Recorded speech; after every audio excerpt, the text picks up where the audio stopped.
জুলাই অভ্যুত্থানে প্রথম শহীদ আবু সাইদ হত্যা মামলার তদন্ত প্রতিবেদন রোববার ট্রাইব্যুনালে জমা দেবে প্রসিকিউশন। দুপুরে এক ব্রিফিংয়ে আন্তর্জাতিক অপরাধ ট্রাইব্যুনালের প্রসিকিউটর মিজানুল ইসলাম বলেন ৩০ জন অভিযুক্ত আছে তদন্ত প্রতিবেদনে। গতকাল এ প্রতিবেদন হাতে পান তারা। গেল ১৫ জুন আন্তর্জাতিক অপরাধ ট্রাইব্যুনাল এ ঘটনার তদন্ত ১ মাসের মধ্যে শেষ করার নির্দেশ দেয়। বৈষম্য বিরোধী ছাত্র আন্দোলন চলাকালে গত বছরের ১৬ জুলাই রংপুরে পুলিশের গুলিতে নিহত হন বেগম রোকেয়া বিশ্ববিদ্যালয়ের ছাত্র আবু সাইদ।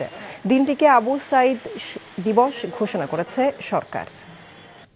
বুক চিতিয়ে দাঁড়িয়েছিল, সে কাউকে আক্রমণ করেনি এবং কারা গুলি করেছে সেটাও আপনারা দেখেছেন, কোথা থেকে গুলি হয়েছে সেটাও দেখেছেন এবং যারা গুলি করেছে তারা আসামি।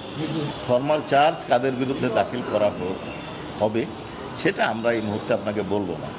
তদন্ত রিপোর্ট কাদের কাদের বিরুদ্ধে দাখিল হয়েছে সকলের নাম আমরা বলবো না। কাদেরকে বলবো যাদেরকে আপনারা দেখেছেন এবং ইতিমধ্যে ট্রাইব্যুনালে তাদেরকে সোনার দেখানো হয়েছে।